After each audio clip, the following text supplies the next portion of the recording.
I never really had examples of romantic love as a kid or now. There weren't really any girls who I was physically attracted to back then or now, or really any girls that were genuinely interested in me either. So I never really had examples of romantic love as a kid or to this day. I also never really thought about what kind of love life I have now. I have an active life now. I never really thought too much about a love life for me. I've never had a girlfriend, fiance, wife, anything like that. I've had crushes. We've all had crushes. And my crushes were mostly on WWE wrestlers and MMA superstars. But no, I never really had a girlfriend back then and still don't to this day. So I guess that leads to this question of no, I don't really have the desire to have a life partner either. I have so many interests and desire friendships with my friends over relationships and have a lot going for me now that I don't really have the desire to really pursue a romantic partner. I'm not really like everyone else who chases companionship and intimacy and things of that nature. So I'm perfectly content with being single and being on my own. Nothing wrong with that. Single, not ready to mingle, single, ready to mingle. And again, I never had a girlfriend. So no, I never really had a relationship. But as I mentioned, my type was basically just a fantasy that wasn't a reality, which was WWE wrestlers and MMA fighters. So to this day, no, I don't really have a type. Perhaps the biggest red flag, not only for me, but for most people in general, in any kind of relationship, especially a new one, would have to be consistent jealousy. Jealousy is just a big turnoff, especially quickly and early in a new relationship, and especially if the relationship you had with that person leaves your current partner to be threatened by that relationship. So for me, jealousy would be a big red flag. It's a big turn off. And I wouldn't exactly know what a green flag would be. Um, Maybe giving gifts or something, or compliments or praise, or being there whenever you have a bad day or anything like that. That kind of thing is really helpful in a relationship, especially a new one. Basically, the butterfly stage to me would be when everything goes well in a relationship. There aren't many problems. Any problems that are in the relationship, they're minor and worked out quickly, and everything just goes smoothly. So that would be what the butterfly stage would be like to me.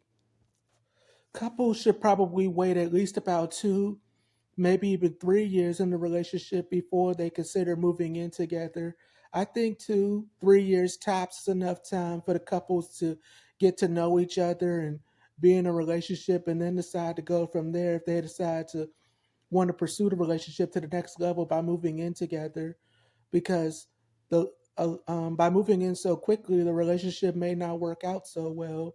So I'd say give it at least about 2, 3 years tops, and then decide from there.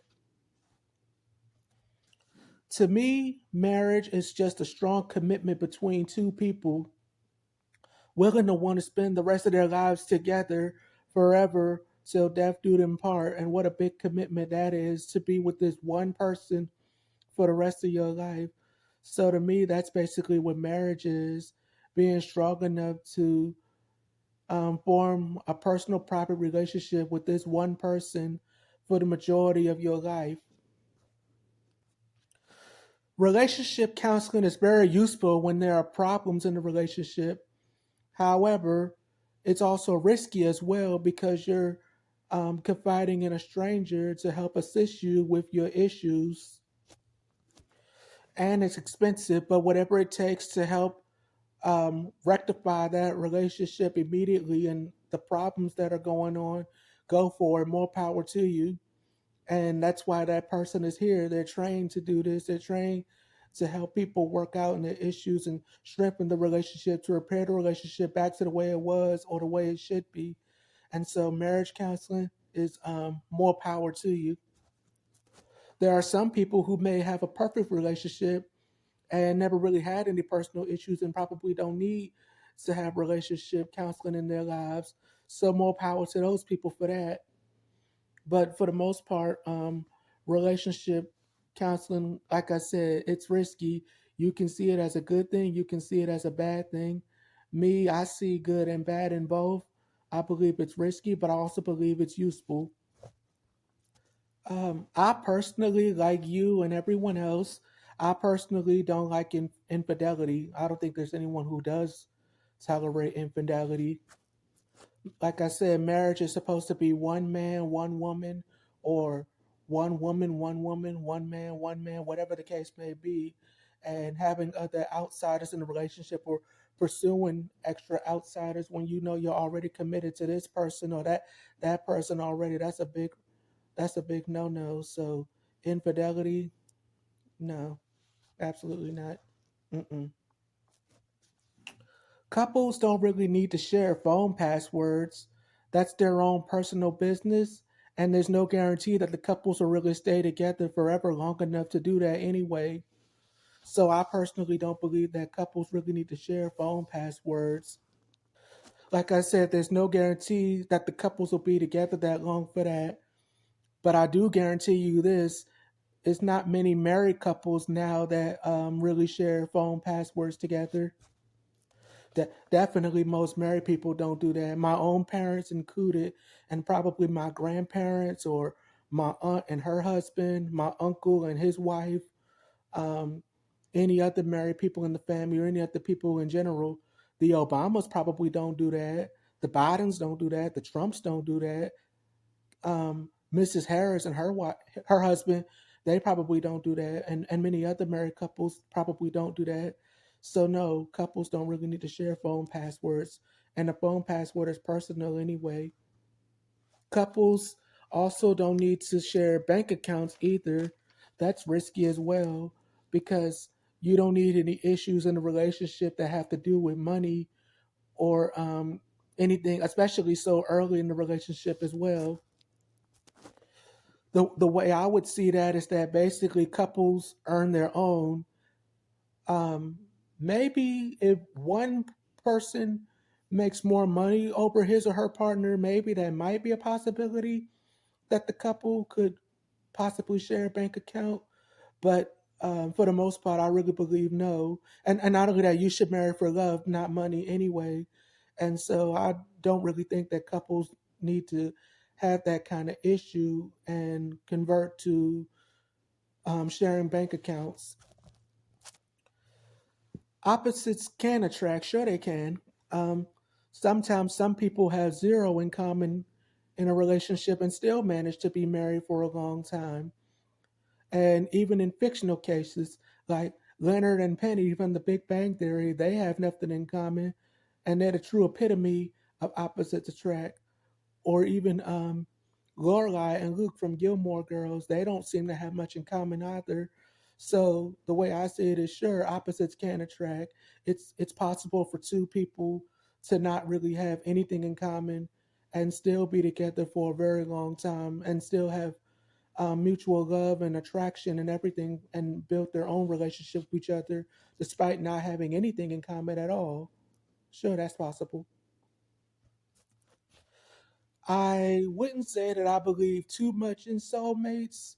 Some people are destined together, and some people might um, feel that they have the true love and it'll work out for them to pursue that person, that they finally have what they have. But to me, couples come and go and relationships come and go. And so I wouldn't say that there's, while there may be someone for everyone out there, I personally don't really believe in soulmates or anything. And so, no, I wouldn't say that soulmates are really, no, I don't really believe in soulmates.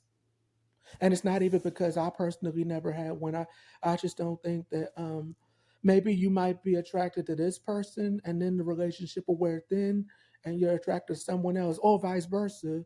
You're attracted, a person's attracted to you, you don't find yourself attracted to them anymore and find yourself into someone else. And so soulmates can change. So there's not that one particular guarantee.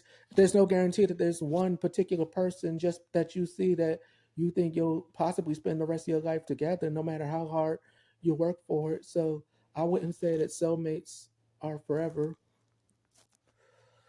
For me, I personally don't really talk to many married people outside of my family. And even with the married people I know, I've seen issues in their relationships, but that's their business. And so there's not really any married couple that I would say that I idolize or anything. Kudos to those who are married and never have any issues. But for every married couple that I personally, I'm sure they still have their own issues as well behind closed doors as well. I mean, even so, I would say maybe the Obamas make a great epitome of marriage. Even they have their problems behind closed doors, I'm sure. And so, no marriage is perfect, and no marriage will probably be perfect. Well, maybe there might be very few marriages in the world that are actually perfect, but for the most part, most relationships, there's some kind of trouble that goes on that may or may not be worked out. And so, no, there's no one couple in particular that I would idolize on that. Not even any couples in my personal area, which is mostly just people within the family. The two biggest factors that make any healthy relationship are trust and communication. Trusting your partner, having your partner trust you, communicating with your partner, and your partner communicate with you. So, trust and communication are definitely the two biggest factors in any relationship at any stage of life. I personally have never really experienced any relationship to learn any hard lessons of love myself, and haven't really seen too many other people personally that have been crushed by love, unfortunately. And advice that I would give my younger self as far as love and relationships goes is basically to be yourself. Sometimes there's no need to impress someone and trying to pretend to be something that you're not, because they may not go for that anyway. And so, the best advice for my young self and for everyone out there is to basically be yourself. No one likes a phony.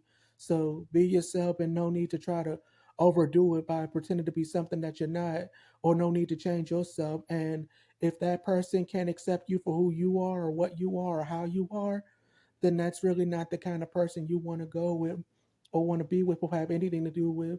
Someone who tries to change you. And that would be another red flag in a relationship as well. Basically, controlling, being controlling.